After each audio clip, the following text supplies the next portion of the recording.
Hi friends, இந்த video வந்து நம்ம என்ன பார்க்க போகிறோம் அப்படின்னு கேட்டிங்கன்னா, இப்போ வந்து இணையதளத்தில் வந்து மெயினாக வந்து சூர்யா ஃபேன்ஸ் நிறைய பேர் வந்து நம்மளோட அனிருத்தை வந்து ரொம்பவே கலாச்சிட்டு இருக்காங்க அப்படின்னு சொல்லலாம். அந்த ஒரு விஷயத்தை பற்றி இந்த வீடியோ நம்ம டீட்டெயிலாக பேச போகிறோம்.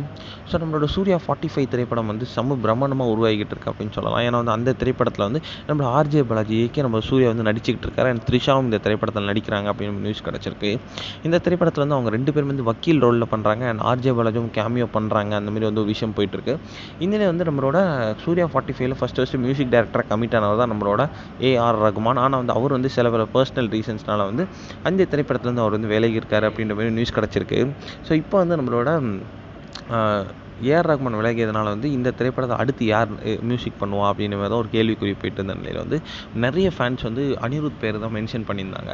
அனிருத் தான் கண்டிப்பாக இருக்க போகிறார் அப்படின்ற மாதிரி. ஆனால் வந்து செம்ம ட்விஸ்ட்டு வைக்கிற விதமாக வந்து சாய் அபிநாயக்கர் தான் வந்து ஒரு யங் மியூசிக் டைரக்டர் அப்படின்னு சொல்லலாம். அவரை வந்து நம்மளோட சூர்யா 45 திரைப்படத்தில் மியூசிக் டைரக்டராக அனௌன்ஸ் பண்ணியிருந்தாங்க. ஆனால் இப்போ வந்து இன்டர்நெட்டில் நிறைய ஃபேன்ஸ் வந்து என்ன சொல்லிட்டு இருக்காங்கன்னா, சாய் அபிநாயக்கர் வந்து செம்ம டேலண்டட், அவருக்கு முன்னாடி அனிருத் ஒன்றுமே இல்லை அப்படின்ற மாதிரி வந்து நிறைய பேர் வந்து இணையதளத்தில் வந்து இந்த ஒரு விஷயத்தை பதிவு பண்ணிகிட்டே இருக்காங்க. அதனால் வந்து அனிருத் ஃபேன்ஸ் எல்லாருமே வந்து செம்ம கோவத்தில் இருக்காங்க அப்படின்ட்டு கண்டிப்பாக சொல்லியே ஆகணும்.